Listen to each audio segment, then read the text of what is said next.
Hello and welcome to the Thriller Zone. I'm your host, David Temple. Thank you so much for joining us for today's show. Today is a special guest. I mean, they're all special guests, right? But today's kind of extra special. I think because I'm totally geeked out that he's on the show. Maybe just because I'm a geek anyway. But this guy, prolific writer. He's got not one, not two, not three, not four, but 5 different series. And the first series is just chock full of books. Let's tell you this. On today's show, Jeffery Deaver.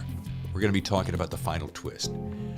Now, I think I got turned on to Jeffery, which you'll probably hear in the show, with Carte Blanche, the James Bond book. And I loved it. I was riveted. Could not get enough. And years later, I'm sitting here reading the final twist. Just finished it. But man, I am so excited. Insert word geek here. Geeked out to see Jeffery Deaver. So without any further ado, what do you say we get in the Thriller Zone? Shall we? David. Jeffery, how are you, sir? How are you doing? I'm so good. Glad to hear that. Just what I do is minimize the light. I'm on my computer, the white screen, so it doesn't get in the glasses quite so much. So. Oh, what a smart play. Well, have we over the last 2.5 years, well, 2 years, I guess, learned how to Zoom or not?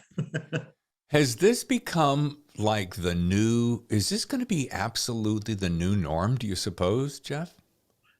For business, yeah. For book tours, no, it really can't.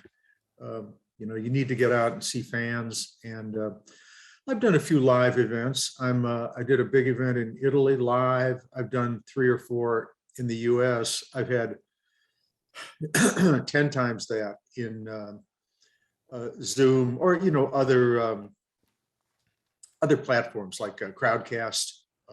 Microsoft Teams. There are a few others. Oh gosh, what an honor to have you on the show, man. You're so kind.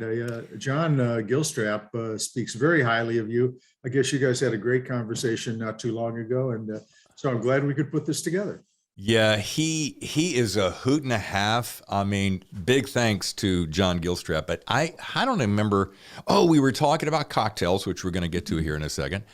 And of course, we're going to be talking about this beautiful book, The Final Twist, which is the one I just finished last night. Well, thank you. One among many. But yeah, so John and I are talking, and we're talking about our favorite cocktails and so forth. And I think we recorded on a Wednesday because I said, yeah, listen, Dave, if you could wrap this up, Jeffery and I are going to, get together for a couple of cocktails. And I'm like, wait a minute, what? And he went on to talk about it. I'm like, Jeffrey's like, one of the biggies in my head. So, I mean, what are the chances? And he goes, oh, he's a pal of mine. Let me just make a call for you. And I'm like, wow. Oh, yeah. So anyway. One recommendation from John and I'm in, absolutely. And Jeffery, I keep going, is it Jeffrey, but your email says Jeff. So which one are you most? I go by Jeff. By Jeff. That's fine. Okay. Yeah. I'll try to keep my geek under control. I've been practicing my geek, but I'm going to tell you up front, you're going to get slapped with a pretty heavy dose. That's okay. I was a geek growing up when I was a kid, and I was a real geek. Leave it to Beaver kind of geek. Not the nowadays. If you're a geek, you're a billionaire with, a social networking platform. I actually said that at one of my events that I was a geek growing up. Like, Leave it to Beaver. And this girl came up afterwards. She said she was very angry. She said, "Justin Bieber is not a nerd." I know it takes a minute, right? Because and you look like you might be the generation that wasn't even quite sure what Leave It to Beaver was, but that's who I was. Jerry Mathers, that was me all over. Jeff, we're very close in age. We're much closer than you may think. So yeah, and that was one of my favorite TV shows of all. And one guy that I'm constantly, I'm saying this to my wife all the time. I'm like, don't make me pull a Wally Haskell. Oh yeah. Let's chat, shall we? I'll turn the program over to you. You're the star here, so go right ahead. Oh, no, no, no. Au contraire, you were the star. Hey, and let's go back to John for a second. I want to know, because he and I didn't ask him, and we got plenty, we've got 1 hour, so I'm going to get to everything, Jeff. I'll move pretty quickly. How did you and John meet? I'm just curious. I got a copy of his book, Nathan's Run, his first book, from his publisher. And I get these things from time to time. Nowadays, it's all via email and PDFs and everything, although they'll send you a copy of a hardcover book if you want. And, asking for a blurb. And I read it and loved it. And so I blurbed it, and I got a very nice response from him, probably a written letter, those things, pen on paper, that sort of thing.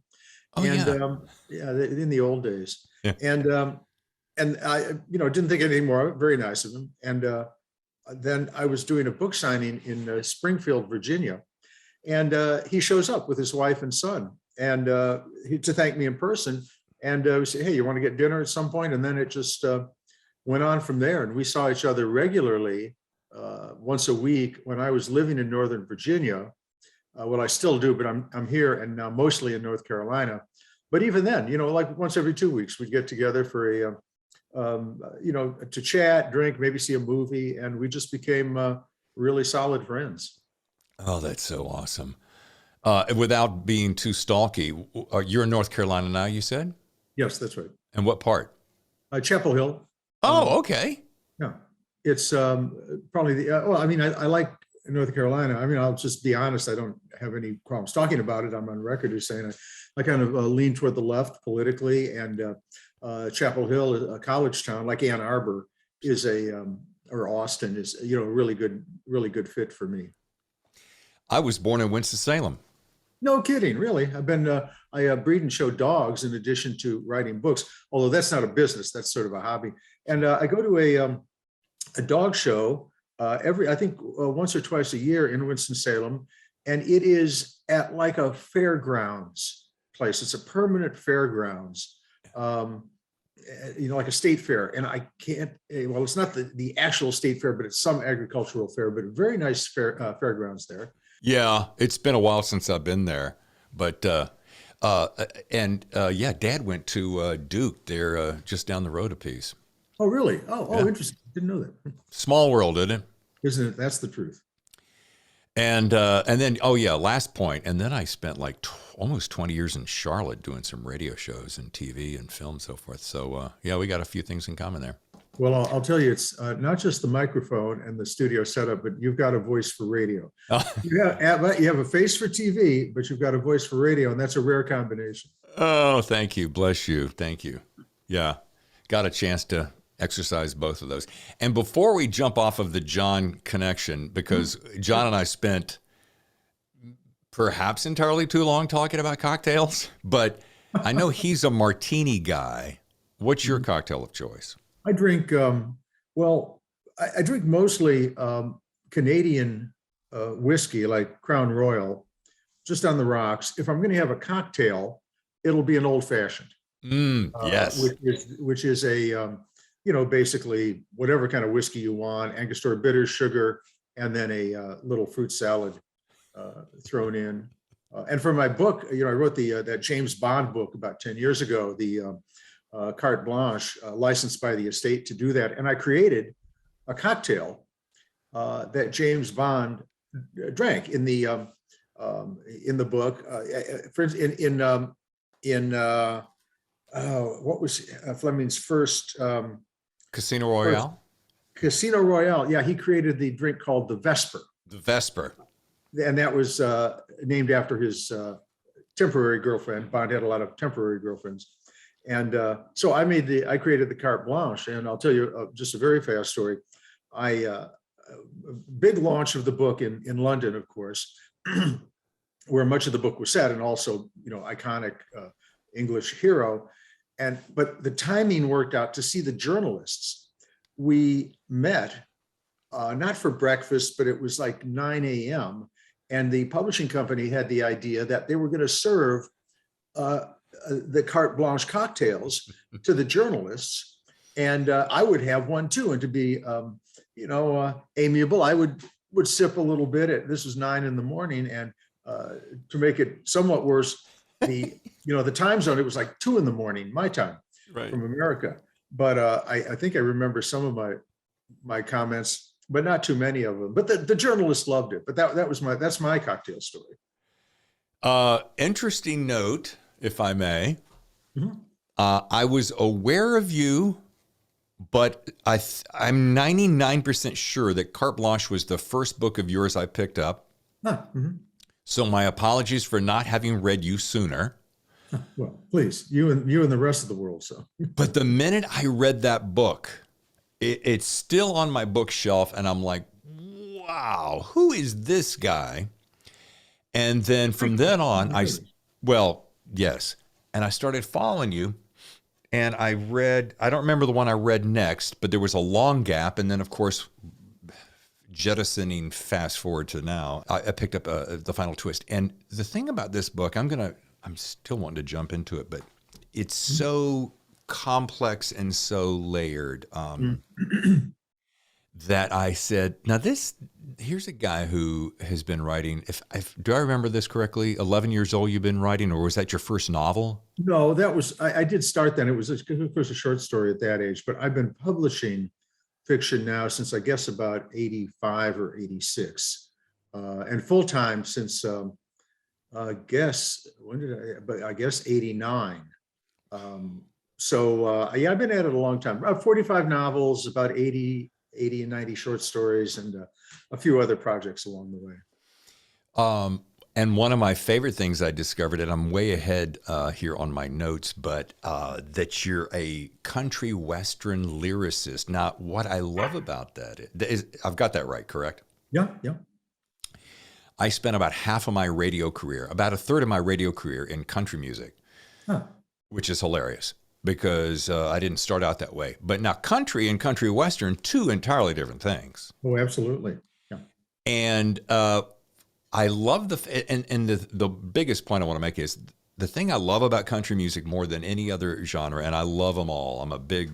You name it, I love it. But country music storytelling is the best. And there's very few genres that I can think of that tell a story quite like that. Well, let me tell you how that came about. Now, I was a folk singer a long time ago, a terrible musician, had no voice, but I could write songs. I put songs together very well. I was a poet. That came very naturally to me. And to succeed in the music business, and I suspect you might have had something that might be part of your background. You need, the whole package has to come together. You have to write kick-ass songs. You have to write the melodies. You have to play just like Doc Watson level quality. You have to, or Jimi Hendrix, pick your genre. And then you have to sing, and it all comes together, and you have to captivate the audience. Well, that didn't come together for me, but I could write good songs. And that kind of fell by the wayside. And then a few years ago, I wrote a book called XO, as in hugs and kisses. Right. That was I think that was a standalone. I think that was a standalone book. Well, the theme was this: there was a country western crossover singer, a la Taylor Swift, and people would dispute whether she's country western, but now it all kind of comes, it's all a big mashup, and pop, whatever. And so she stalked, and she made the mistake of sending out a fan letter to somebody, computer generated, of course, that said, love ya, see my next show, XO. And this fellow believed, as I've had stalkers, they believe what they want to believe, that she was really in love with him. And so he descended into her life and made it absolutely miserable. And so what happened was that I said, I can write songs. So I wrote for the book alone about a dozen songs that were, solid country-ish songs. And then they were put in the book, interspersed in the book. I think I referred to them in the book, and then in the appendix, I actually printed the lyrics to the songs. And the trick about them was they each had clues as to what was really going on. And he was reading the songs, and I hope the readers did too, to learn more about her life and her backstory, because they were autobiographical, and therefore he could find out like where she was and what her frame of mind was and what boyfriend she may have had, and he deduced all this. Well, so there are the songs, and I'm thinking, what the hell? So I called up a friend of mine from Nashville, a music producer, and said, let's make an album. I'll give you the songs, you get the get the musicians and the singer, and we'll make the album, which we did. And it's available. I mean, you can find it on Spotify, whatever else on Spotify. You know, that's a whole different issue. Sure. But it's on Spotify. I think Pandora. You can go to YouTube. Just type in Deaver, Your Shadow, and XO, and you'll see a video, a music video. There are a couple others on there, I think. And so that's where that came about. So that was my kind of the full circle of music. And I was happy because I didn't have to perform. I didn't have to subject the audience to the horrors of my singing or playing, but they got my lyrics. And I'll tell you another story. Then we can actually get back to your questions. One of the songs was nominated for a Hollywood Music Award.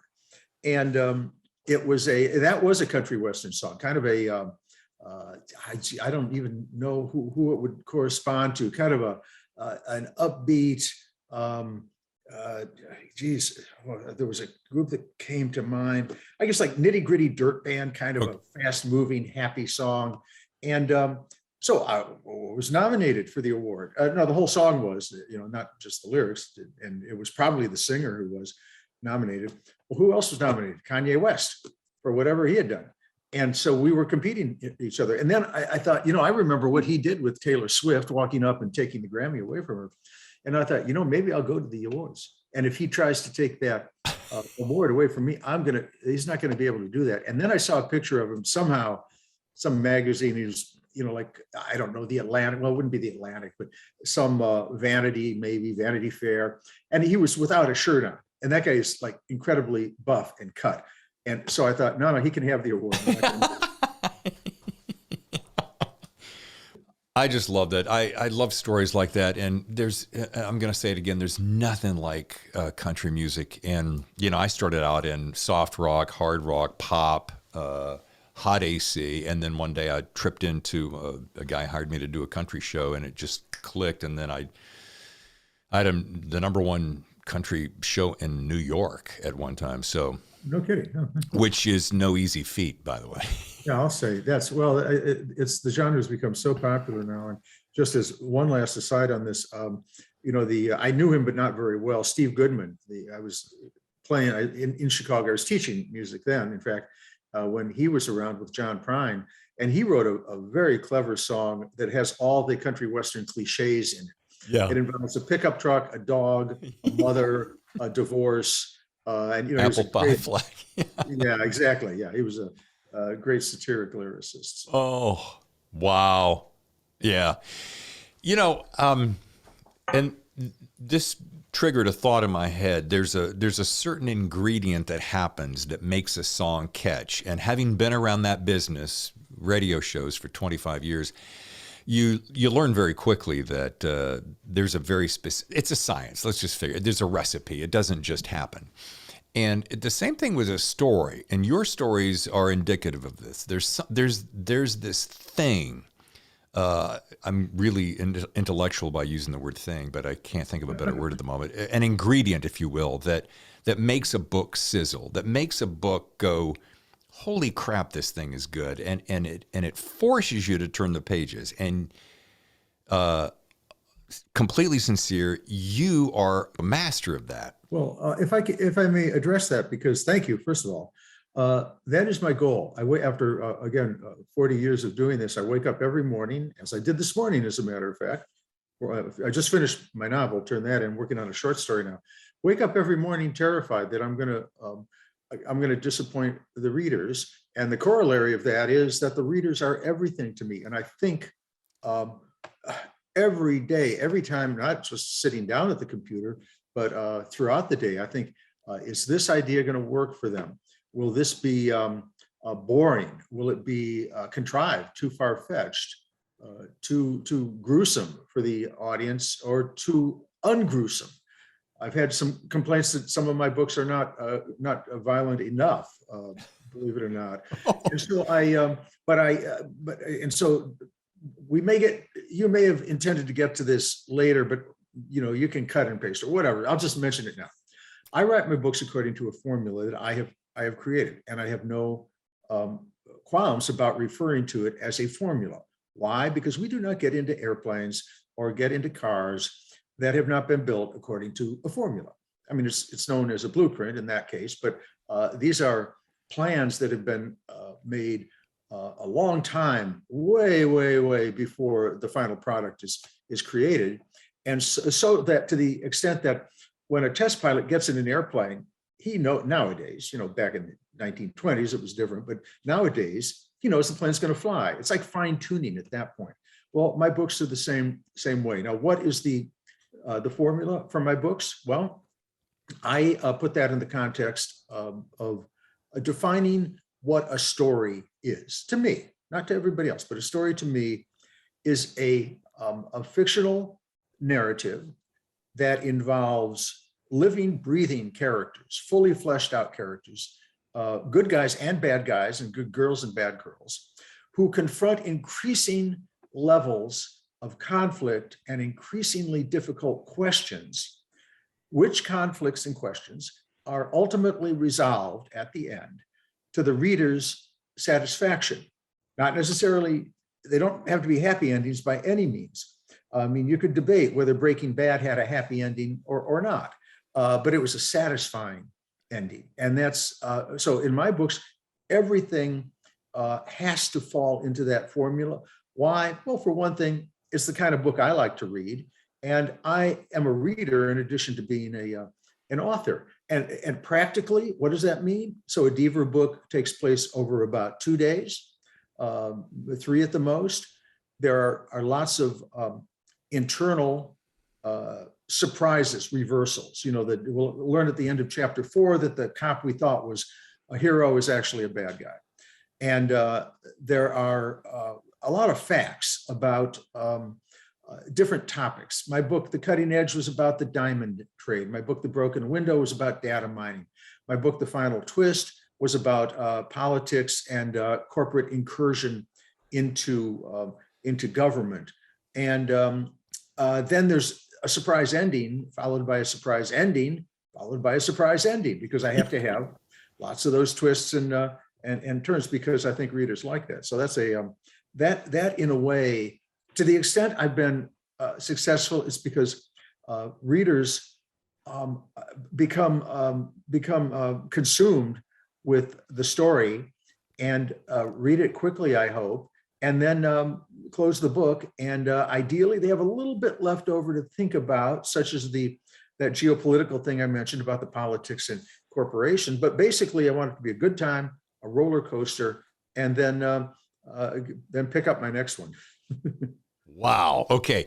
That right there is the soundbite of the show. And Jeffrey, I got to tell you something. A couple things that popped into my head, and in no particular order.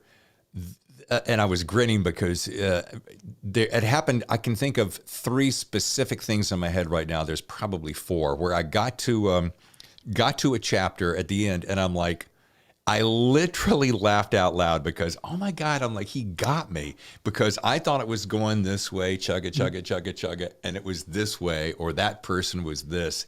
And those moments are brilliant. That is worth the price of admission right there. Yep, that's what I aim for. And the second thing is, and it happened this morning on my morning walk with my dog, Dexter, I was, I start very early in the day, and I start thinking about, I start thinking about what to talk to you about and what to, things that have affected me in the story. And this is the key. One thing I walked away learning, and I asked myself this, okay, you have these asides from the Father Ashton that are teaching the kids about survival techniques. And I caught myself really getting caught up in them when I read them, and then hoping to retain them as I went. And this morning, as I was walking, I'm like, wow, okay, not only did I have a robust, enjoyable time, but I took away some survival techniques that I hope to integrate into my life. And then I had my other voice say, well, are those actually true? And I'm like, of course they are. And then I had to research them, and of course they are indeed true. So that's a whole lot of words, Jeff, to say that's just one of the greatest added benefits of reading one of your books is you're not just getting entertained, you're getting enlightened and or educated. Well, thank you, David, so much. And now it occurs to me, all you have to do is, put on the news or pick up a newspaper and see that what's going on in Europe right now. We may very well need those survival techniques. I certainly hope not, but may find a whole new market out there. People buying the books to see, just to stay alive in this crazy world.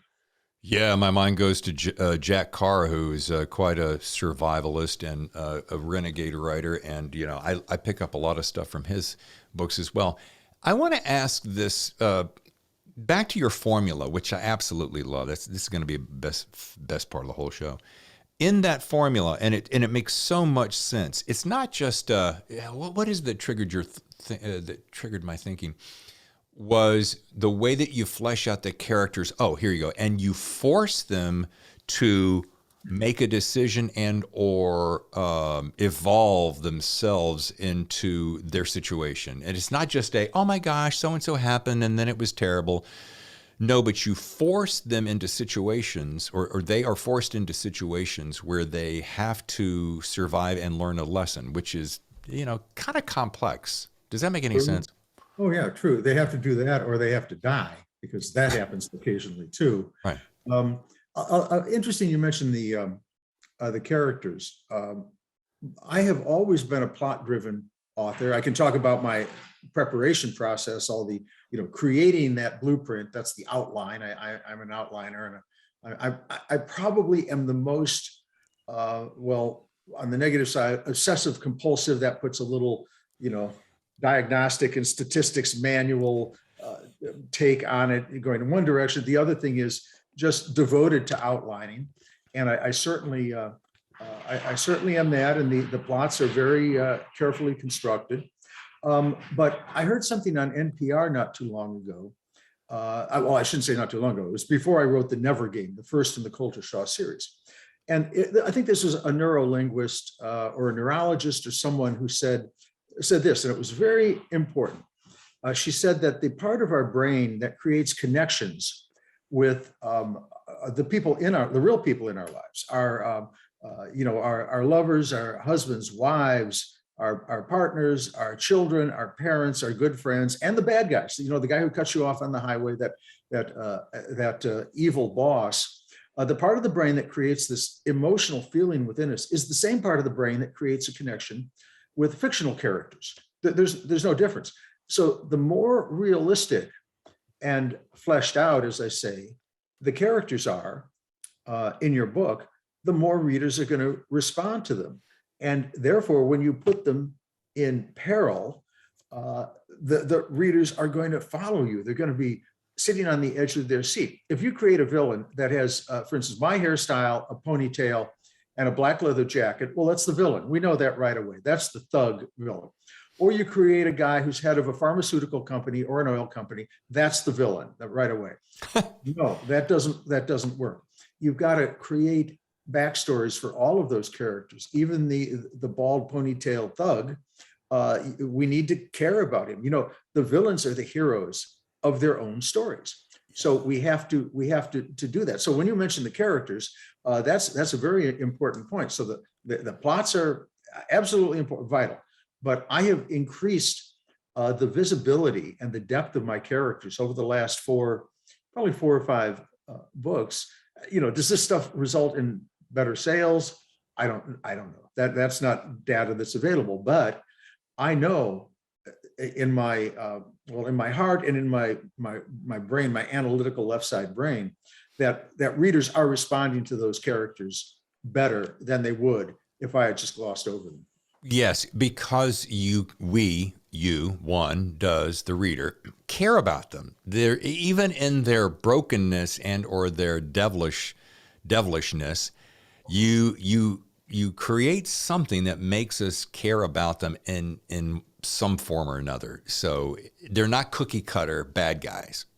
Oh, well, he's a bad guy. He's got a knife and a gun. He's going to hurt somebody. Oh yeah. Oh dear. Well, there was a scene in the final twist, and because there are so many twists there, I think Kirkus, one of the reviews said, it was a complimentary review, but it said, there are so many twists, we can't tell what the final one is. But in fact, you can, because it's on the last page, and that was actually maybe the most important twist of the book. But there was a scene there where there's a good guy and a bad guy fighting, and the bad guy is just utterly reprehensible, and the good guy prevails.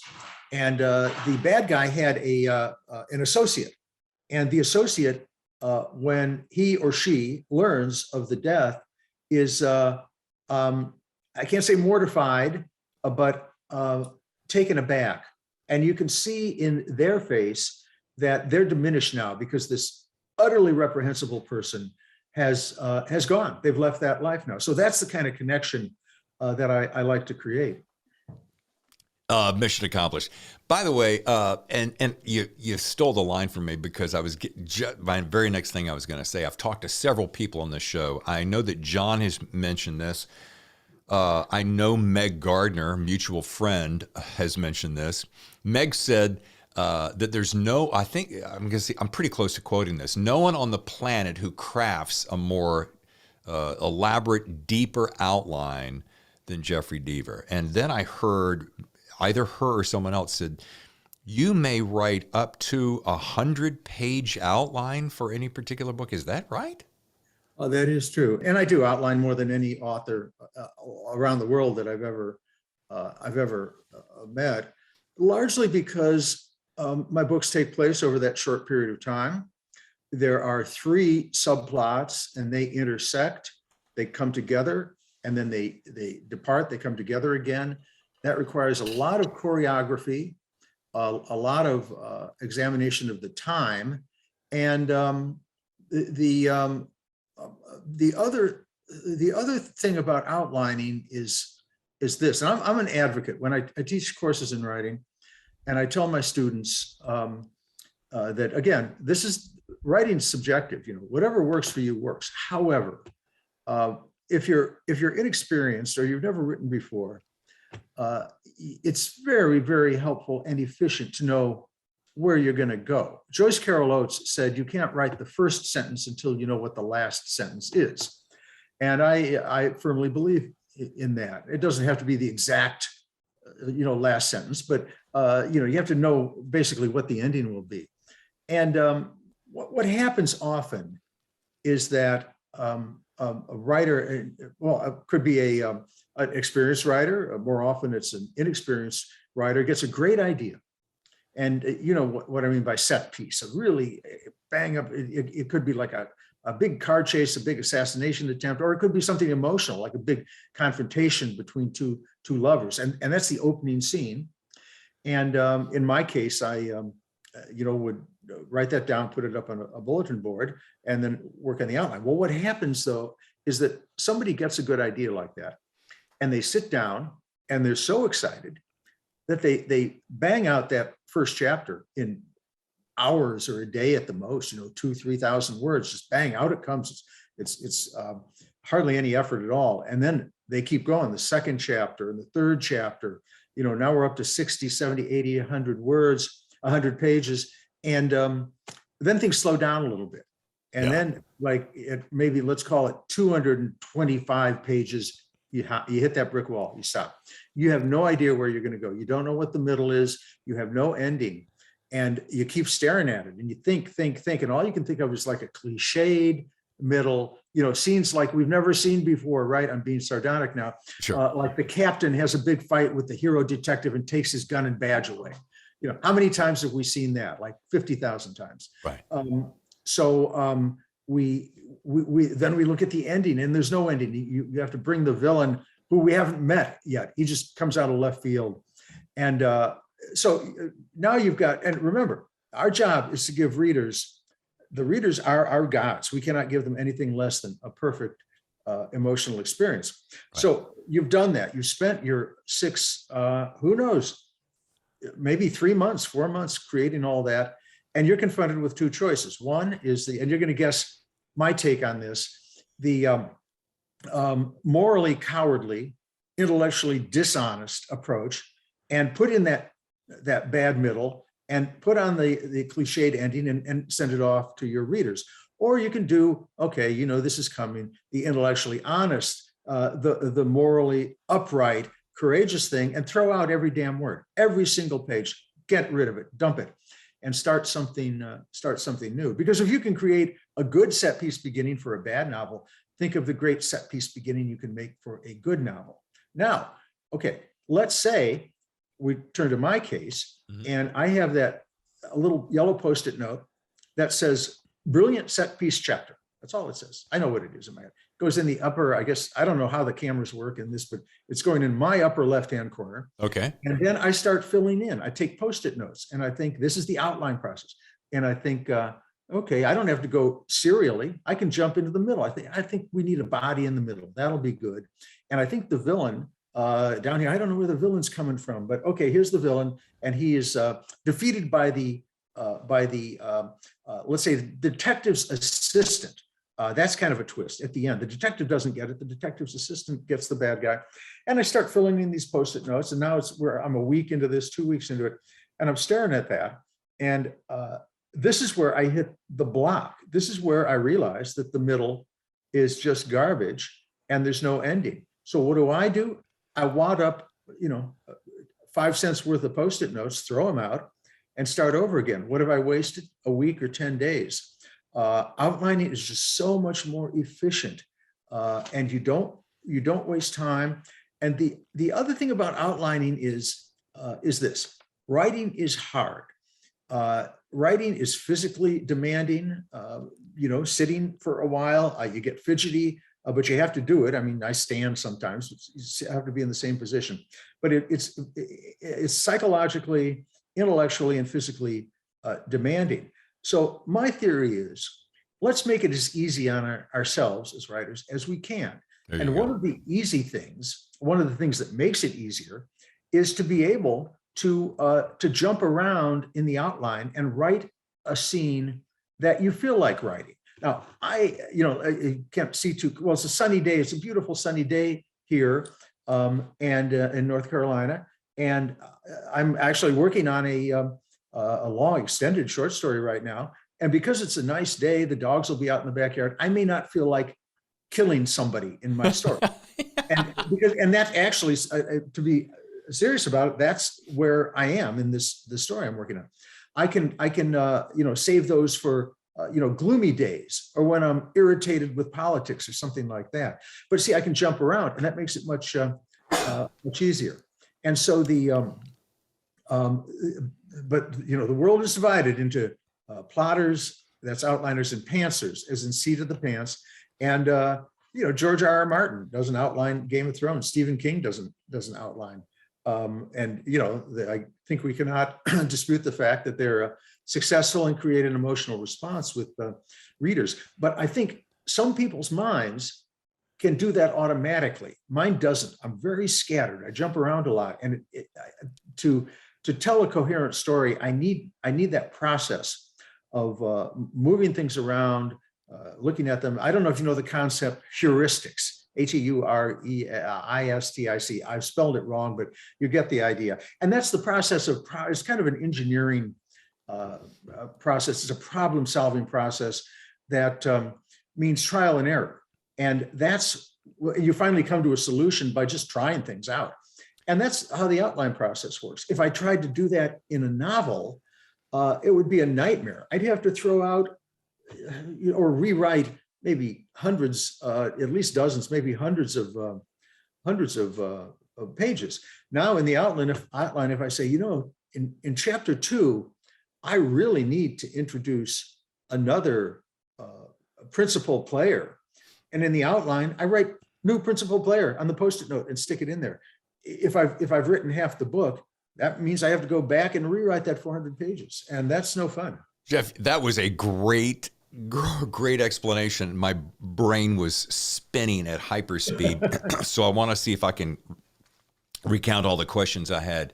First of all, let's see, where do I go? I'm working on my 10th self-published novel, or my 10th novel. I told myself I was going to learn the system before I ever submitted to anybody, you know, and self-publishing would give me the knowledge of how to build a machine. And I started way back with my very first one, maybe 2002. And so I wanted to learn every little step about how the system worked. Do I have what it takes? Blah, blah, blah. I've always been kind of that way. I want to prove it before I, show it. So I'm working on this 10th book. And it's so funny. I started this book, and feels like a little bit of therapy, so bear with me, but I'll make it very quick. Please. I'm inside of COVID, like in the thick of COVID, and I have this great idea. I have this idea for a book, and I start writing the book, and I'm loving it, and I'm like, and I'm just cranking on it because it's indicative of the time it was taking a particular person high in the structure of government, we'll say, without, I don't want to give him any time on the show. Gotcha. But I love the story, and it was really cranking. Set it aside, la-da-da. I've decided to go this other way. So I'm going full steam here, and I'm thinking, well, I'm not sure that I'm superlatively interested in that particular story for the next one that I'm going to really do. So I'm going to test the waters over here. So borrowing some of your insights there, I'm just like, I'm pulling out the gun and I'm like, bam, I hope I hit something. Bam, I hope I hit something.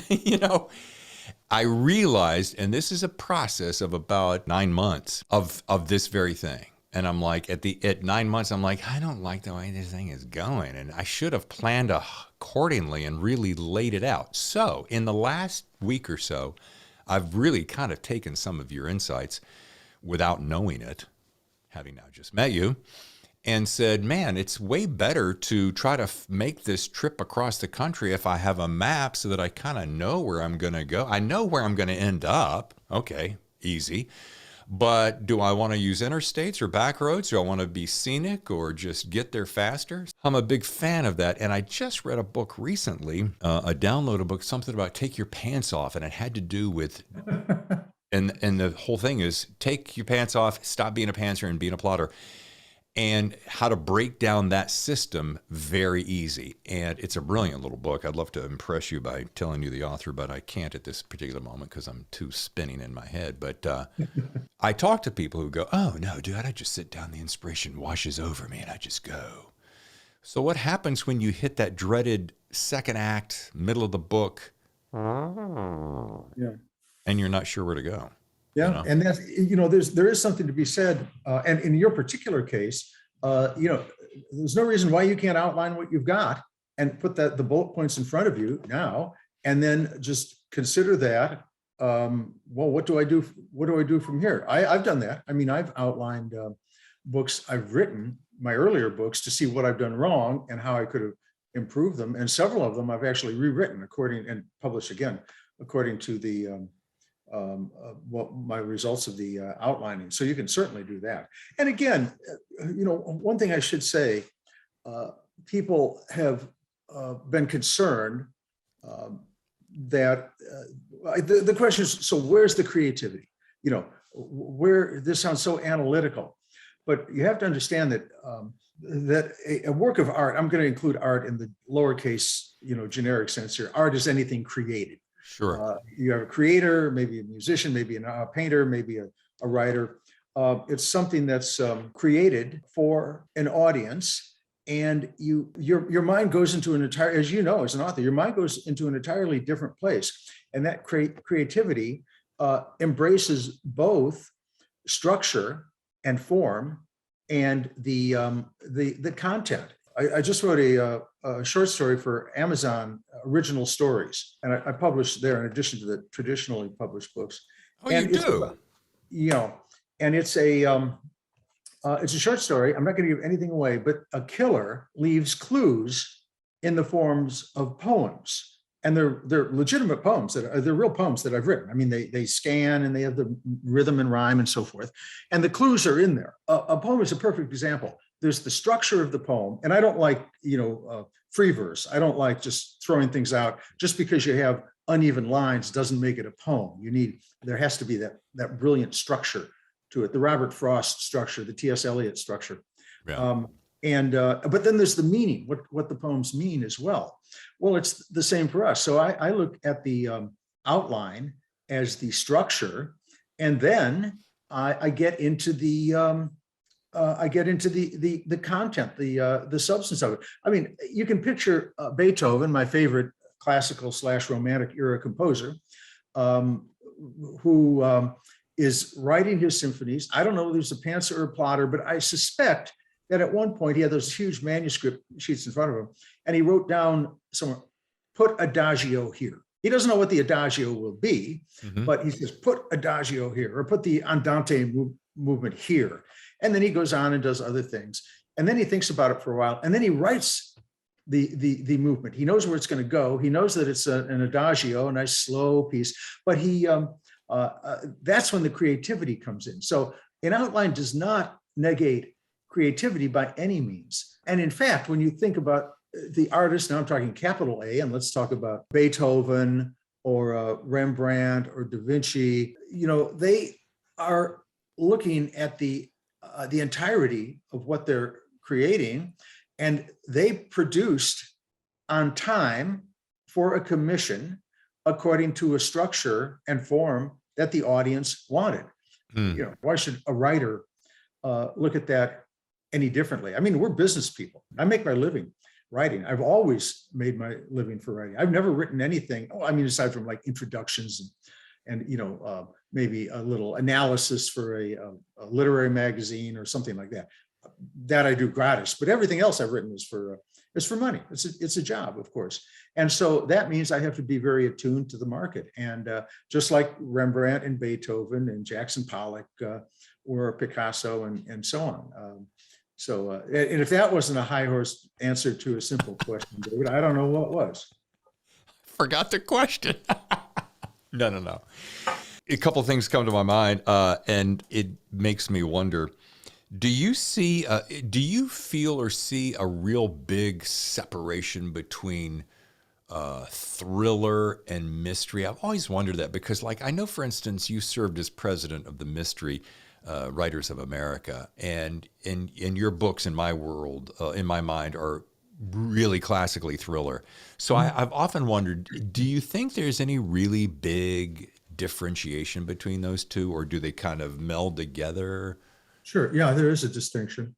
And of course, it's artificial, like, drawing dichotomies always are. But I think in general, it holds up. And by mystery, I'm going to refer to the classic Dashiell Hammett, the P.D. James, Dorothy L. Sayers, Agatha Christie, and the mystery that they write, which I love. Yeah. That's what got me started reading and writing in the first place. A mystery answers the question, what happened in the past? Who killed the priest in the back of the rectory? And then the detective solves that, and it's an intellectual puzzle. And there may be some foreboding of risk. But, we pretty much know that Hercule Poirot is going to survive the end of the story, and that the people he's talking to might, maybe they're imperiled to some extent. But really, the reader wants to know. The big takeaway is what happened. A thriller simply asks the question, what's going to happen? Right. And that is that fits my model much better for the drive, the roller coaster element. So I introduce in every chapter, and probably more often than that, if I can, these questions and conflicts that I was talking about. How is so-and-so going to get out of this? The old Saturday afternoon matinee show movies that were serialized. Now, that was a little before my time. I really don't remember them, but for the listeners out there, now, at a time in probably the 1930s and 40s, and somewhat into the 50s, when I was born in 1950, so I have a little memory of this. You'd go to see a movie on Saturday, and it would end on a cliffhanger, and then you'd have to come back the next Saturday. I mean, a very clever idea to get people to come back. It was always the matinees. You'd go to the feature film in the evenings, but the primarily for kids, but a lot of.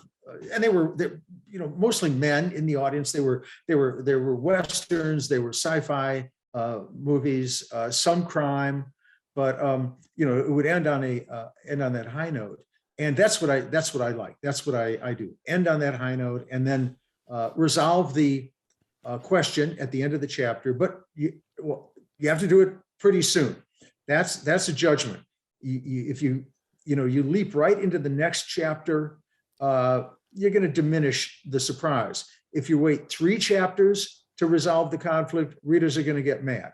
So, maybe put a chapter in between, and then resolve it right after that. If you're going to end a chapter in which your main character, or the character we love most in the book, is imperiled, maybe that's a good time to just to jump right to the next chapter and save them. Because if you put another chapter in between, they're not going to read it. They're just going to skim forward. And, every word counts in a book. You can't have any filler at all. Jeff, you realize this is like a classroom in a show. David, you'll get my bill. Don't worry. But what I was going to say about the final twist is the fact that you really kind of do both of those things. You have this thread of mystery going. What happened to Ashton? Why did that happen? And then you have the thriller moments of dun, dun, dun, oh, dun, dun, dun, oh. And as I'm listening to you and I'm thinking about that, my wife and I have gotten turned on to this show recently called Killing Eve, which is pretty entertaining. And I have a question for you, Doctor, as I get on your couch.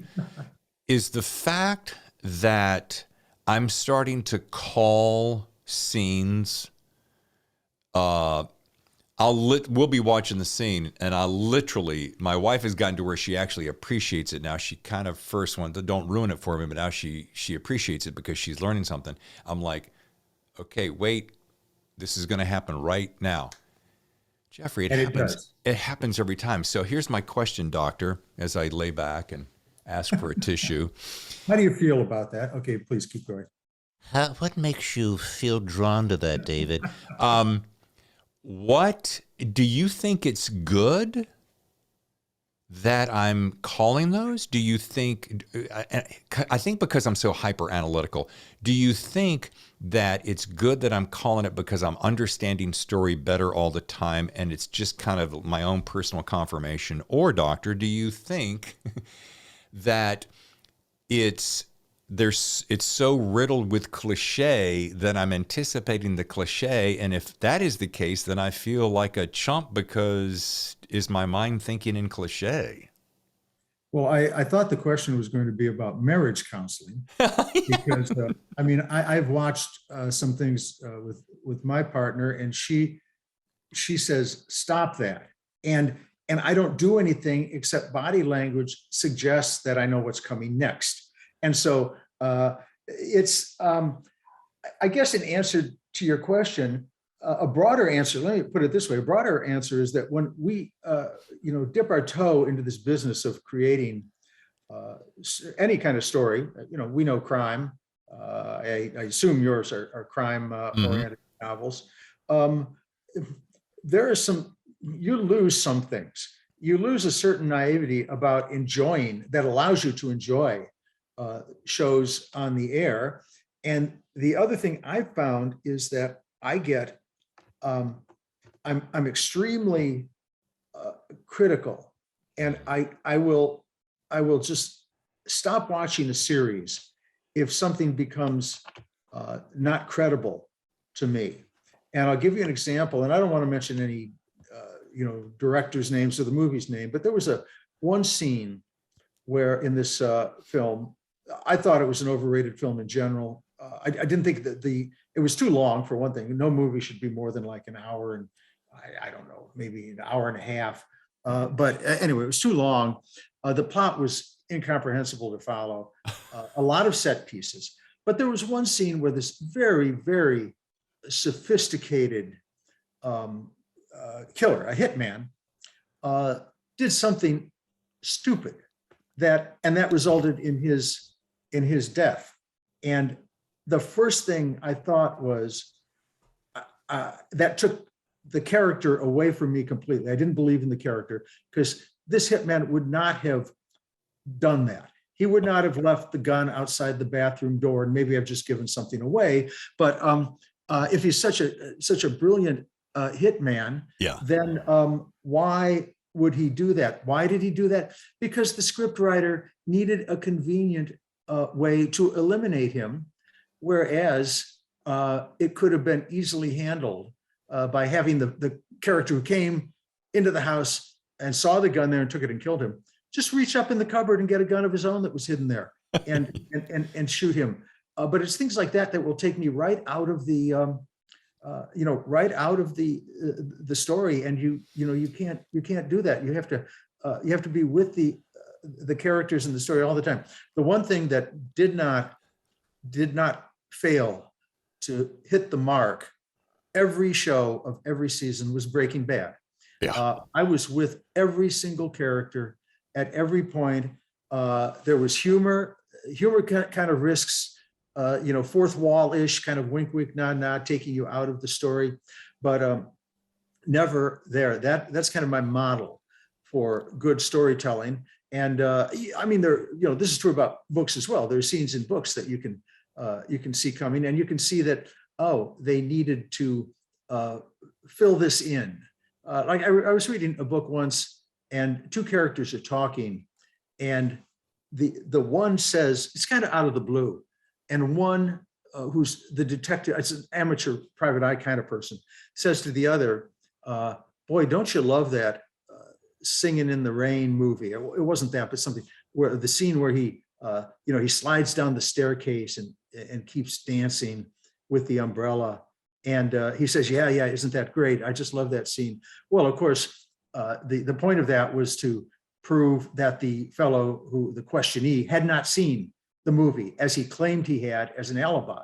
Well, I mean, I read that, and right away I knew who the bad guy was. And we need things like that, and I am guilty of that too. I have written 45 novels, all those short stories. I've pushed the envelope. I've made those mistakes. You can't please everybody. I try to eliminate as many of them as possible. In my course, I have a number of rules for my students to follow, again, if they want to take my approach to it. And one of the most important rules is called the give me a break rule. And anytime a reader reads a passage or sees something in a movie and says, "Oh, give me a break," "Oh, please give me a break," then that's a big mistake. That's taking them out of the out of the story, and we can't do that. And I say, read your book over and over and over again, and say, are there any give me a break moments here? And like a cell phone, the battery going. Well, no. Right. Yes, cell phone batteries go. Of course they do. Yes, there are places where there's no signal, but you can't use that. I'm sorry. What you have to do is have your bad guy, paraglide past a cell tower and toss in a little electronic device that blocks the signal for that area. Could that happen? No, of course not. But it's more credible in a book than the coincidence of your cell phone going off, and readers will respect that. And they don't respect they don't respect laziness in anything. Okay, hold on a second. Now, I got a confession to make. My brain is still, I've heard everything you've said. My brain is still sitting back here a little bit wondering what the hell was that movie that you referenced that you said you wouldn't say? Not coming out of my name, not coming out of my mouth. But if I guess after I see that recording button go off, then we can talk about it. I think readers, your listeners will probably already know. I think I know. I'm going to make a note to myself here. I got to write it down or I'll forget. Okay. Because I got to know this. I don't know why. Because I work in Hollywood too. And I don't, just want to make sure I'm not telling stories out of school. So I get it. You don't want to, what's the old saying? I may want to do a really big movie deal at some point. So from your lips to God's ears. Hey, quick question. As Grand Master, you've been named Grand Master of the Mystery Writers of America, and it begged a question. Do you have a crown or a ring, maybe a bejeweled staff or something? No, sadly, I don't. I don't have a jeweled staff, and I don't have a personal staff either, which I would certainly people don't wait on you. I have to say it was an incredible honor. It's just unbelievable. I mean, people in this include like Agatha Christie, for instance, and Stanley Elkins, and some of the great writers going back to the 40s and 50s. And I just don't know. I had no way to respond to that. I mean, it was just so wonderful. Well, I mean, I gave a speech, of course, and thanked them from the bottom of my heart. But it was just such a wonderful thing to have happen. Yeah. God. This is the part of the geek of me, and it's funny. I mean, you can't get to where I have gotten and had some of the success I had without being just a friggin' geek and being okay with that. And it brings up questions like this, and people will go, why did you ask that? But I'm going to ask anyway. I mean, what is it like? What does it feel like to be in that kind of arena with those kinds of names and knowing, another thing I thought about along that same line, being able to be, 150 countries translated into 25 languages. When I read things like that, I'm like, do you ever wake up, Jeff, every once in a while and go, yeah, that's me. Well, everything you mentioned there, David, and other things, that I've been awards I've gotten. I've gotten 3 lifetime achievement awards from various organizations. The geographic spread of my books, it simply validates my philosophy, which is that we authors have to do this for the readers, which I'm belaboring. I've said that before, but it's a validation that I think that attitude is the right one. All I've ever wanted to do is pay my bills writing. I mean, I could, this is like a 40-year-old house. It needs work. It needs painting. I don't have a mansion. It's fine with me. I drive a Chevrolet and a Nissan. That I'm honored. I have 2 vehicles. I mean, I think that's wonderful. But the point is that I've been able to do that. I've had the joy of, for the last 40 years or so, being able to tell stories for a living, and those are stories that seem to create in readers this emotional high for a while. It goes away. Then I think maybe one of the most complimentary things I've ever had happen to me is at a signing, and this has happened several times. Readers will come up and get their book signed, and then they kind of glower at me and say, "Well, we're not really happy about something, Jeff." And I like to hear readers' response. I mean, I've changed my direction occasionally based on a number of readers' reactions. But what they say is that you don't write often enough. I do a book a year, about 6 short stories a year, but I can't. The last year I wrote 2 books, The Final Twist and The Midnight Lock, my Lincoln Rhyme book that's just out now. And that was largely because of COVID. I mean, I've always sat in a dark room and written for like 8 hours a day. That's always happened. COVID didn't change that. But COVID did take away the other things I did, and that's the 3 months of book touring. So I spent that time on, we have a little battery issue here, sorry. No worries. Okay, we good there? Okay. Oh, yeah. Okay. Yeah, just a battery issue. So I spent that time writing. But so this year, 2 books. And now that I'm getting back into touring, that will probably not happen again. And at this age, it is kind of tiring. So a book a year, about 6 short stories. And I can't really do more than that. But what a compliment that was. They want more of what I'm doing. So. Yeah, and it always begs the question, if I'm going to bear with me a second, it begs this question, if you're doing, let's just use it, a book a year, 12 months, and you're going to spend, let's say 6 to 8 months in research, which I either picked that up or deduced myself. That means you're crafting the book somewhere between 3 and 6 months. So if you're doing 8 hours a day, and do you really write in the dark? Side question. If that's the case, it's kind of hard to cram 2 books in if you're trying to do touring as well. Yeah. Yeah, no, I won't. I probably won't be doing that again. Yeah. And, another thing I tell my students is that you have to take your time. You have to make sure the product is the best it can be, and then you have to make sure it's placed the way you want it to be. And I'll tell you, dude, I have nothing against self-publishing at all.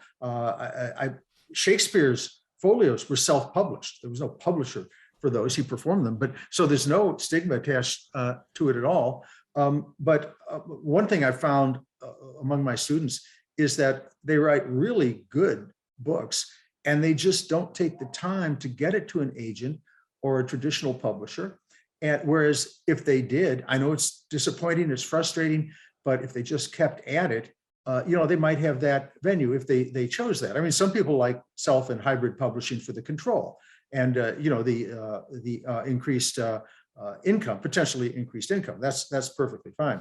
But if they want to be traditionally published and they say, I've been at it for 4 months and nobody's looking at me. Well, I'm sorry. It took me like 3 years to get my first novel published. So that's 3 years?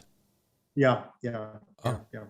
I was working full time, and yeah, it also wasn't very good. There was that, but I finally got it in good enough shape. And actually, I put that aside, wrote another one, then that one got published. But it takes time, and that's just the nature of the business. But I should mention this for my schedule. It's 8 months of outlining and research. I do that at the same time. So it's getting the book. It's not just research. It's outlining. Then I can write the book in 2 months because I know where it's going to go. That's sure. The problem. A lot of the delay, the length in writing is because you hit that chapter 6 and you don't know what's going to be in it, and you have to ponder that for a while, or you write it and then you think, oh, now I've got to go back and rewrite chapter 2. And some people like that. Again, it's not for me, but some people are fine with that. It's just that takes up the bulk of the time. So most authors I know can, get a crime novel out in 9 months, 9 or 10 months. It's not that hard to do. Mine are about 100,000 words, maybe give or take, between 95 and 105, and which I think is a good length for a crime novel. And so then that's done. And in answer to your question, yes, I do touch type, and since my camera is in the computer, I don't know if this is going to work, but I can't turn my camera down to show you the keyboard. But if it's possible to see that. Oh yeah, I get that. All right. Well, see, the letters on the keys are missing. Yeah. And is that because you've just worn them out? Yeah, I've worn them out. And if you see those things that look like bits of tape, let's see if I can, to show you the center point. Yeah, I got it. Because I've worn the points off, the bumps off the F and the J keys. Here's what I do. I lay my hands down. I just know intuitively where it falls on that particular keyboard because I spend so much time on this friggin' keyboard. But okay, maybe I did notice they were there. Okay, now that I'm feeling them. But I guess I just never mind. I'm taking up time. And we are eating into time, and I still have a couple things to do. How are we on your time? I'm good, yeah. Okay, cool. Real quick thing I want to mention, by the way, speaking of turning the camera around, so I'm looking at this list of your novel. Oh, look, there's a back too. Holy balls. We got Lincoln Rhyme, we got Colter Shaw, Kathryn Dance, the Rune Series, John Pellam. Do you create multiple series because you have a particular guy in mind? We'll use guy as a generic. And, oh yeah, the lawyer's going to be that guy. And then, and then you tire of that particular guy and you go, oh, I want to pull in Kathryn.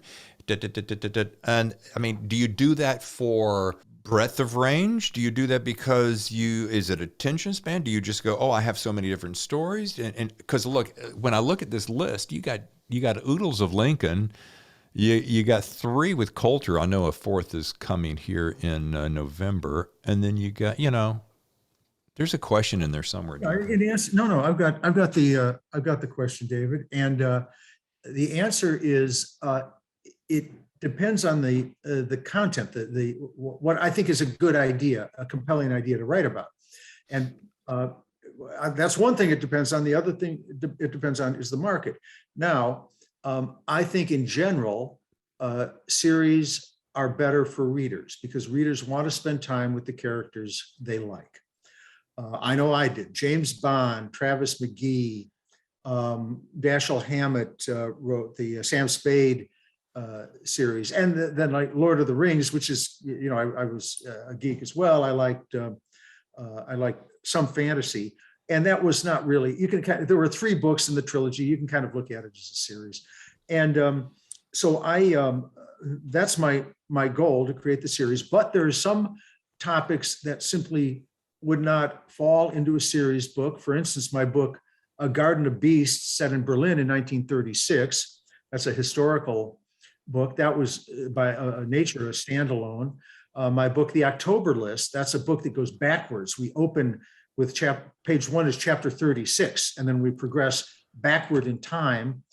So chapter 1 is on page, I don't know, 200 or something like that, 250. And so that had to be a standalone.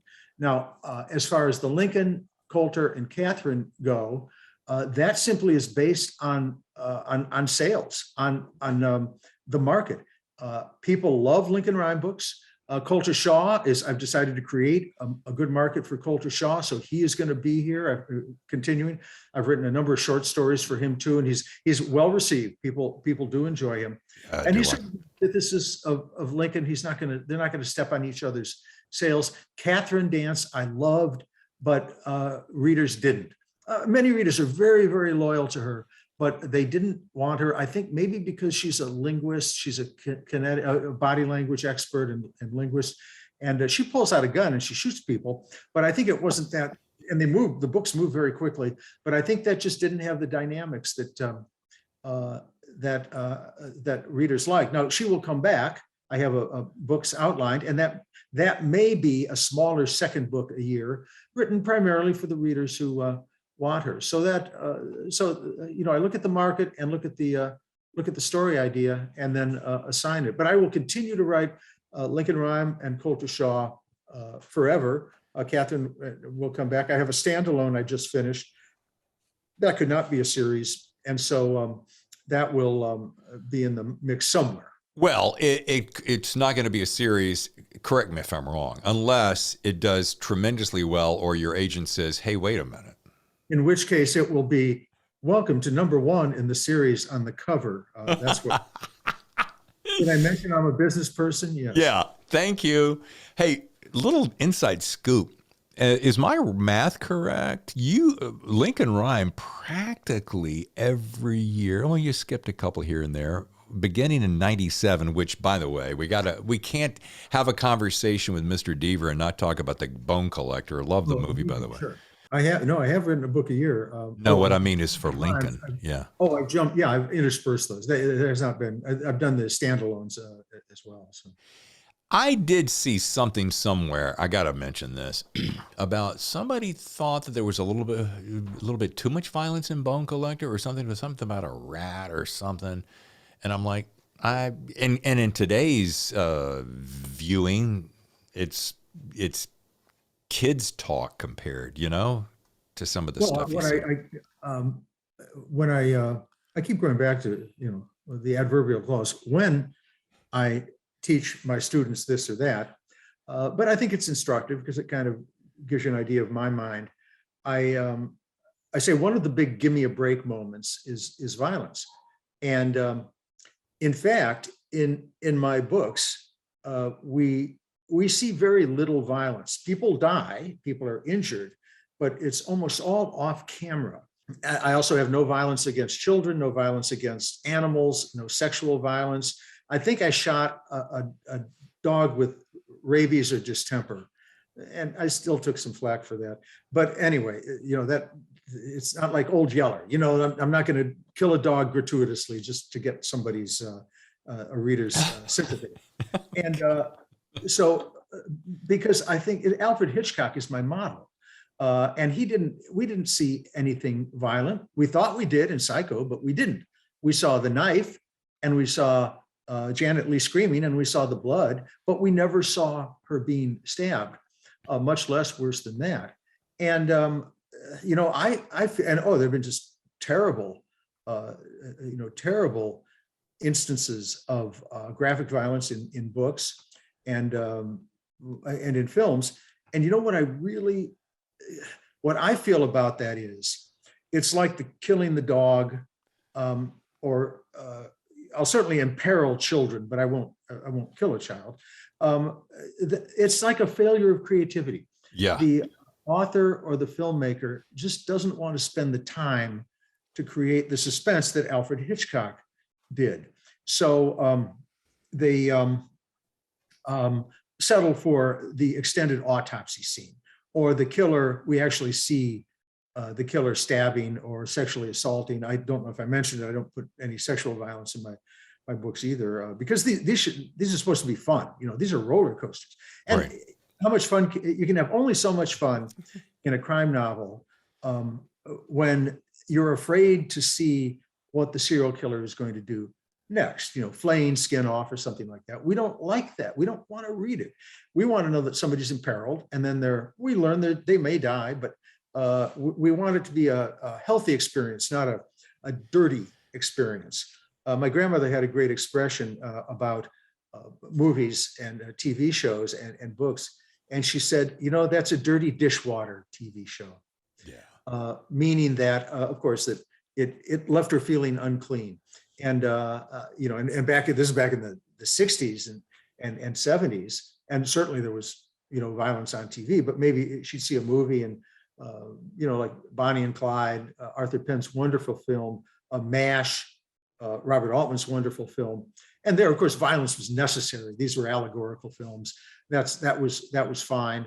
But I myself don't want to do that. And I tell my students, I don't think you probably want to do that either. But anyway, now I've managed to forget the question myself. So we're on a par now. No, it's all good. Hey, I do. I want to throw this in here. I realize that we both share an affinity for a particular book. We both really, I think maybe on our top 10 is Silence of the Lambs.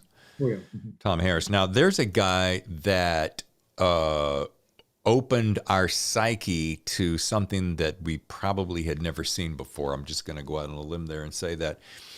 So when I wrote a book called Devour, very Good obvious, job.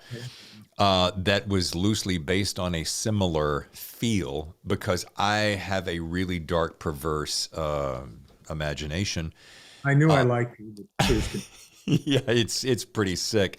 The book did pretty well. I did get a few grandmothers in the crowd who said, that was pretty dark, David. That was, well, you got a book with a knife on the cover and the title's Devour. What am I missing here? But the book wasn't Happy Bunny's Happy Day at the yeah. Now here's an interesting, I want to get back on your couch one more time, Doctor, and that is this. When I was growing up, I used to watch, it has nothing to do with thriller, but you're going to get the point. I used to watch this show with my mom. I loved it, called All Creatures Great and Small. Mm-hmm. Loved it. Could not get enough of it. It's about as simple and simplistic and beautiful and elegant and nonviolent as it possibly can get. So they came out with a new version, and I turned my wife onto it and watched the entire series. And I don't know what it is. It's just super delightful, lovely, kind, the most serious thing in the whole thing. Dun, dun, dun, dun, dun. Will the calf be birthed? Will he make it? Here's my point. And at the end of that, all of a sudden, after several weeks of that, Jeff, I'm going, wow, I really enjoyed all that sweetness and naivete, and maybe I need to soften my thrillers just a little bit. Well, I guess, David, the question is know your market. And I don't know how graphic the scenes were in Devour, but my experience has been that people, they'll accept some of it. But put yourself in their shoes, and I don't necessarily mean any particular demographic. Your generic reader. but is this going to turn them off, or will this be a thrilling experience? And every author has to ask that for him or herself. Well, remember this phrase growing up in school that you learned in some class called psychological closure? Yeah. Where you don't actually see it, but your mind fills in the blank. So as the book progressed, I was a little bit less paint by number. Here's what's happening. So anyway. Well, one of my techniques that you and any listeners out there who are writers might find helpful is that right up front, I set the stage for violence to come. And so they know that I'm willing to kill people. In the opening of The Bone Collector, I'm talking about the book. The book was different from the movie. The movie was very good, but somewhat different. I scalded a couple to death. Okay, scalded them to death. We didn't see it happen, but we can imagine that it was not a pleasant experience for them, obviously. But this is okay. The book has been out for so long, either you've read it or you hadn't. But there are very, very few violent incidents throughout the book. It's all a race to see if we can save the victim. In the movie, just about everybody got whacked or died or something like that. And that's the convention of film. I understand that. Yeah. But what I did was rather manipulatively let the readers know that I am willing to do horrific things. And I could then went on to set up horrific things like the rats and so forth. And then I kind of, both for the sake of the give me a break factor, and for the sake of a little irony, because I think we need a little wink, wink, nod, nod in all of our books. I didn't kill many people, if any. In fact, I wrote one book. I'm not going to give you the title of it, but nobody died. Nobody died. It was all, well, there was an accidental death that had nothing to do with the crime. I mean, literally like a car crash. Nonetheless, the suspense held because it appeared people died, and I was willing to do that. But I just thought I'm going to write a book where nobody gets killed. I'll see if it works, and it did. Well, speaking of that very thing, Jeff, there was a great scene near the end of the book, and we still have yet to really talk about the final twist, but I'm going to do it here. There's a scene near the end of the book about how this particular family, because there's a TikTok through this thing, TikTok countdown, family's going to be killed. And then the minute the particular thing happens to the house, I'm sitting there going, oh, man, shit. The whole book was building up to that, and then that happened, only to find out, or did it? Yeah. One of my favorite. Geez, Well, thank you, David. And that's really what I do. I'm let me put it this way. I write novels, but I'm not really a novelist. I'm not Hemingway. I'm not Proust. I'm not whatever James brother, not Jesse James. The other James is, the psychologist Henry James and his brother, or the other one. I don't know. One was a writer and one was a Frank. We'll call him Frank. Okay, Frank. That was the brother. That was Jesse's brother. But I'm not talking about the gunslingers. I mean the authors of the 19th century authors. My point is that I put words together. I tell stories. So that, I guess by definition, that makes me a novelist. But what I really am is an illusionist. I use misdirection, sleight of hand, costume changes, quick change among my characters to give my readers a, like a David Copperfield, the modern day David Copperfield, or David Blaine kind of show. And that's why when I get, I've had good reviews and some bad reviews. And some of the bad reviews say that, he's kind of fallen down by literary standards. The plot's a little far-fetched.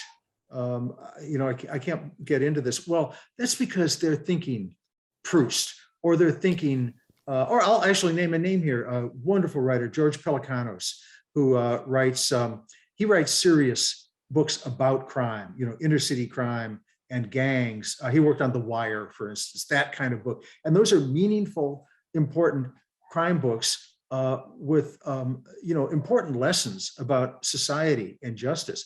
I don't do that.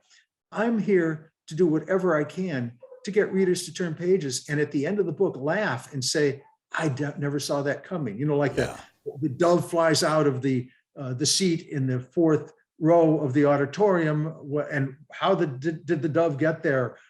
That's my job, and it's what I enjoy doing. It's like what I would enjoy reading. Two quick things before we get to rapid fire questions as we get to wrap up, because I don't want to take your entire day. I personally could probably talk to you all day long.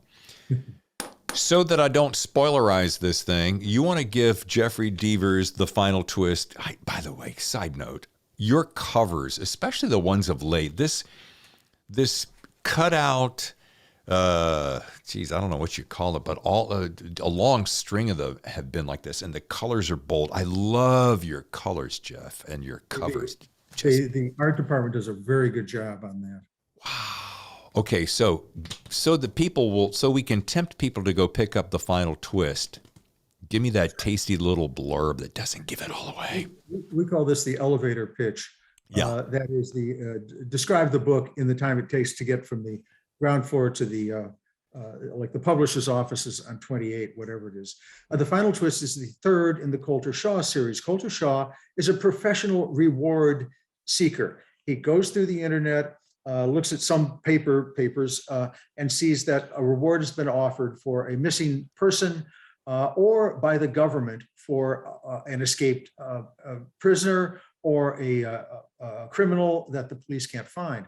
Now, and these rewards actually exist. I mean, we've seen them on milk cartons, we've seen them on TV, and they can vary anywhere from maybe a couple $100 up to 25 million. The State Department is offering a reward for a terrorist in the Middle East that is for information leading up to his, let's say his arrest, and maybe not arrest, but to find his location, $25 million. Well, so this is Colter Shaw's job. He's a very restless person. He has to travel around the country in a Winnebago. He's like the gunslinger from the old days. Yeah. And he's in his Winnebago and he has a pony. Well, his pony is a Yamaha dirt bike that he rides sometimes. So he's kind of a modern day cowboy. He carries a gun when he can. He's got a concealed carry permit, which is valid in many states. He doesn't use it hardly ever, but he's got it if he needs it. And so he travels around looking for these rewards. And I'm hoping now the elevator is picking up people on every floor, because I've gone a little bit longer than I could. But so in any event, we learn he doesn't need the money. He doesn't need the money. In fact, sometimes he doesn't even get the reward, or he gets it and he gives it to somebody for a good cause. And why is that? Because he needs the reward, the fact of the reward, because his mind is as restless as his body is, and he needs to wrestle with the problems of that surround the reason a reward was offered. Because if a reward is offered, that means somebody cannot solve a problem.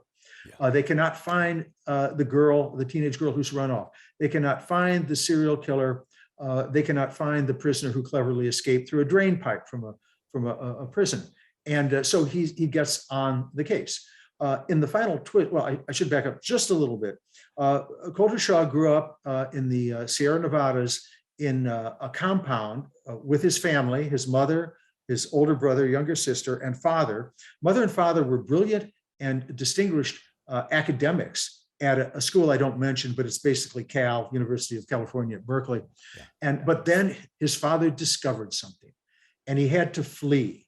And he had to not only flee, but he had to learn survival techniques, and he had to teach those to his children because he knew something bad was coming. And the trilogy, that is the Never Game, the first in the book, the second, The Goodbye Man, and The Final Twist, are stories that each involve Colter Shaw pursuing a reward, and that's his job, but at the same time trying to discover, we learn up front his father's dead, trying to discover how his father died and at whose hand, and bring justice to that, at the same time making sure that the rest of his family stays safe. So those interweaving plots of the past and the present, I just thoroughly love. And at the same time, we've got the Never Game about murder in Silicon Valley among the gaming world, the video gaming world. The Goodbye Man, a cult in Washington State, kind of I don't bring politics into it. It's like kind of like a religious cult. And then in the final twist, which is set in San Francisco, while Colter is trying to find the answer to this big secret that his father had, at the same time, he is involved in this trying to find a young woman musician who's gone missing. And there's a MacGuffin, this satchel from the 1900s that's tied up with the San Francisco earthquake. And of course, then at the end, all these plots come together. I may sound excited about it because it was very exciting to choreograph this and get everything together. And then the book's all done, it's all finished. And then there is the final twist on the very last paragraph of the last page. Yeah, it's worth the price of admission. I mean, it really is how you did that. And that's what I'm going to take away from this. And I've so thoroughly enjoyed this, to be able to learn the process. And, every once in a while you run across a book that and I've said this before, there's very few books that do this for me, that I really cherish the time that I sit down and spend with the characters. And then when it's over, I'm so sad and disappointed that it's over. But the good news is November, I hope you'll come back and we'll talk about that'll be Hunting Time. Hunting Time, yes, yeah. Colter Shaw. And I just, I'm not going to say too much about it, but this is solely a reward assignment, because in the final twist, it was time for Colter Shaw to lay the past to rest. I mean, it's a very satisfying conclusion, but from now on, the Colter Shaw books will be him on rewards, full of twists and turns and surprises. But and his family may or may not come back, but essentially, I call the Never Game, the Goodbye Man, and the final twist the Echo Ridge Trilogy, the origin story of Colter Shaw, and they each can be read separately. But that's the kind of the foundational works about Colter. And the Hunting Time is a really fast moving book, and with twists I guarantee that readers aren't going to figure out. And also look for a Colter Shaw short story that will be out, I think the book's out in November. This will probably be August or September. You can just go to my website and see this. And then I've got that one of those Amazon original shorts called Scheme. And again, I don't know the publication date. So we've got a couple things coming up, if you like. Oh, awesome. Well, I look forward to that. And I am now curious to go back to the Never Game that was released in 2019 and learn more of that history. Although now that I know that the past is now put to bed, so to speak, and that final scene with his brother, I'm not going to say anything, but boy, it leaves you. I'm going to say this. What I liked about it is it felt very realistic. There wasn't. Sometimes I get tired of the perfect bows that are at the end of a story, and it's like, well, here you go. Give me a break, right? And then, and let me just say one more thing, if I can. The Never Game was bought by Disney to become a series for CBS, and that it's going to star Justin Hartley from a TV show called This Is Us. Produced by Ken Olin, who did 30-something, Alias, and I think he's a producer and director of This Is Us, and so that's all exciting. I like network TV a lot. I love cable. I watch most of my stuff on cable, but there's nothing like network TV. And there, you reach 8, 10, 15 million people, and we don't know what how many people tune into Netflix and Amazon Prime and so forth. Those figures aren't available, but we know for a fact, thanks to Nielsen, that there are 8, 10 million people looking at something you did. So we'll see that. Should be next year. These things, long lead times. Wow. 2 last things before we get into rapid fire questions. I may have said that before. Number one is, last night I'm getting ready. We're crawling into bed, getting ready to call it a night, toes up, lights out. And I turned to my wife and I said, babe, you're not going to believe how many revisions Jeff does on his books. And she said, how many? And I said the number, which I'm going to have you say. Sure. And for my writer friends, if you think you're feeling pretty good after the second or the third, or maybe if you really stretch yourself and go like 6 revisions and you're like, yeah, I've got this, then wait till you hear what Jeff's going to tell you how many his average revision is. And I'll tell you about the whole editing rewriting process. Hemingway said, there are no great writers, there are only great rewriters. And that's, I think that's absolutely true. I do 50 revisions, 50 rewrites. Now, you have to understand, that is not 50 start to finish revampings, because for one thing, with my outline, the first draft is pretty much there, but it's clunky, it's clumsy. I will have, the outline section may say, Colter Shaw discovers a clue in the old mill. Well, that's all it says. I mean, I know that's got to happen for the plot, but then I've got to sit down, put myself in the old mill, and cleverly have Colter Shaw find something. And I may make mistakes there. Colter Shaw may get off his bike twice. He may have his gun in his left hand or his gun in his right hand in one paragraph, gun in the other hand later. So I've got to fix that up. So now here, and I'm not going to belabor this, but very quickly, here's what I do. Again, I say this so often, but this is how I do it. Whatever works for you works. I do the first edits on the computer because I can move chapters around. I can search and replace characters' names. I can, if I have in the back of my mind an incident like Colter Shaw in the mill, and I need to find that section, and where the hell is it? Well, I hit Control F, find in Word, and type in old mill, and bang, there it is. Yeah. So it makes it very easy. The other thing I can do is with all my subplots, I put codes in for my subplots. And because we need to pace the story out very carefully.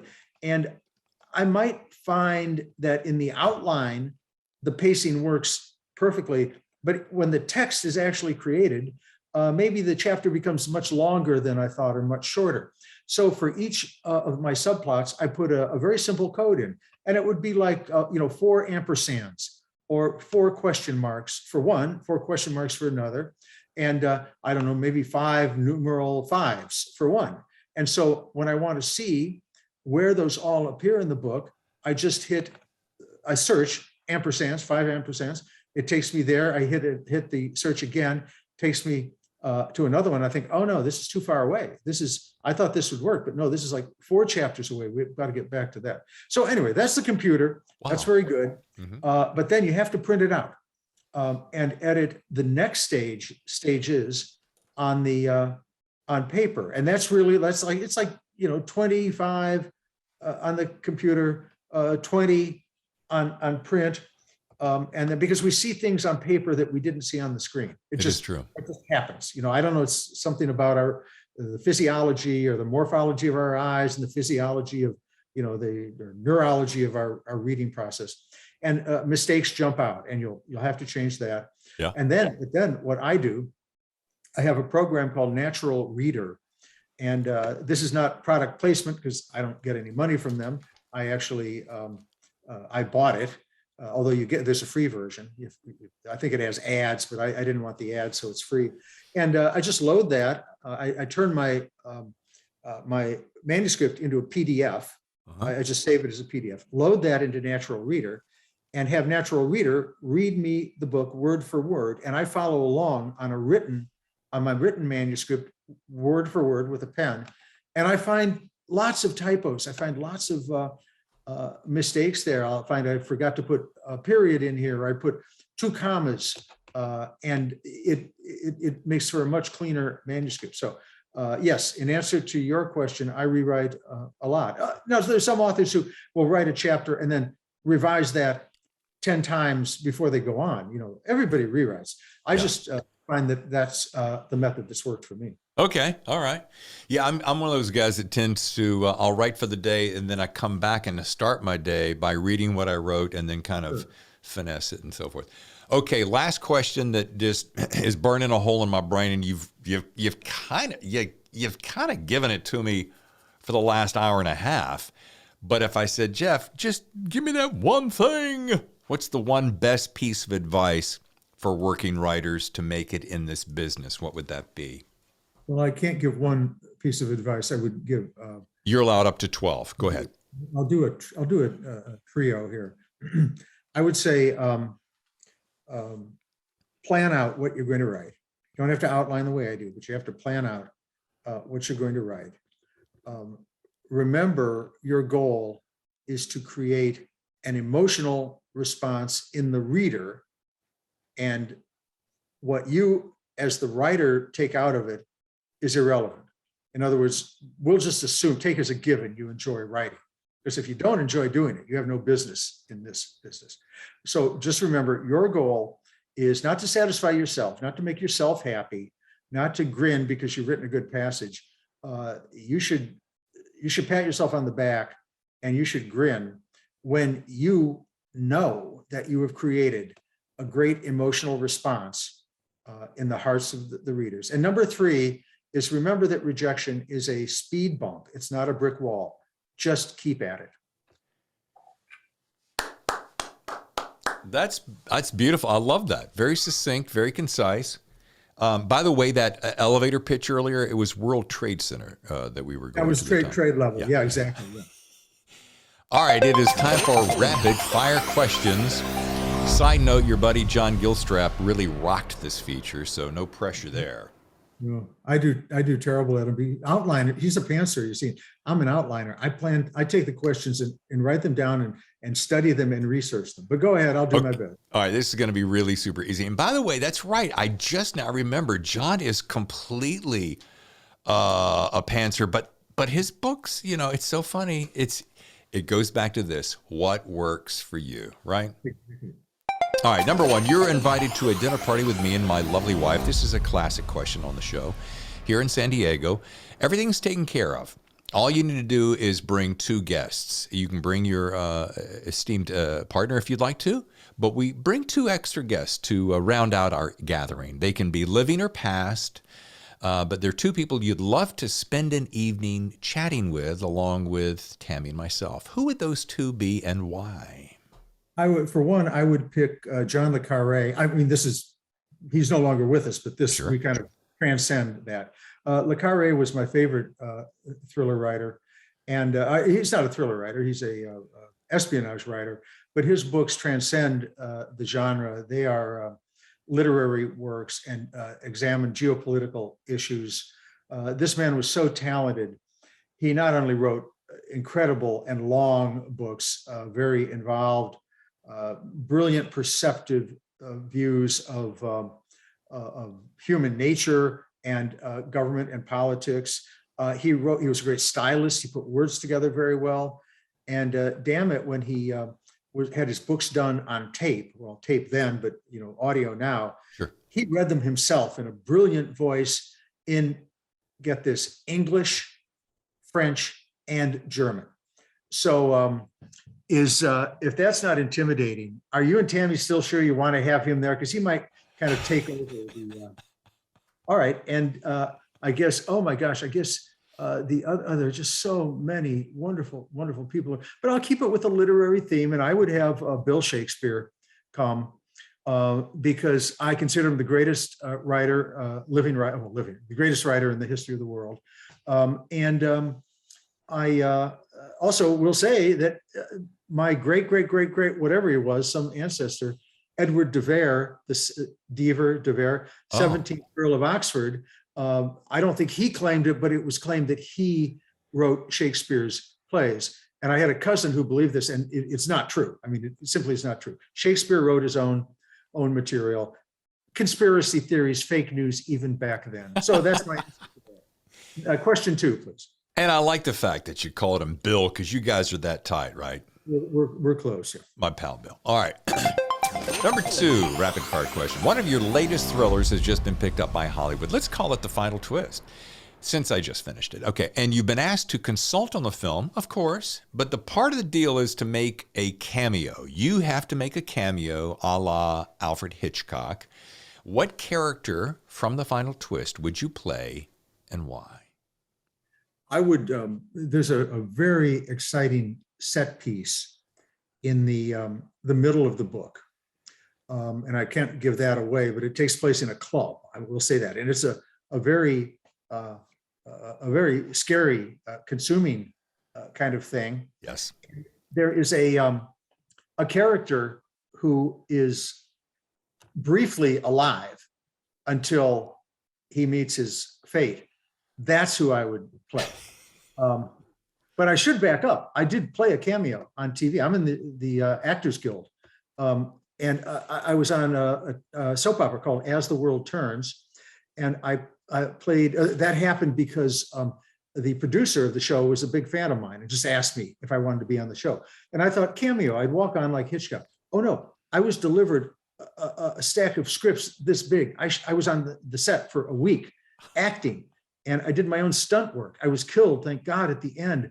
You couldn't kill me fast enough. It was the most stressful time of my life because these actors, I'm not an actor. I mean, I did the lines and I walked through the parts, and they didn't care. I wasn't taking anybody's job, but they've worked together for so long.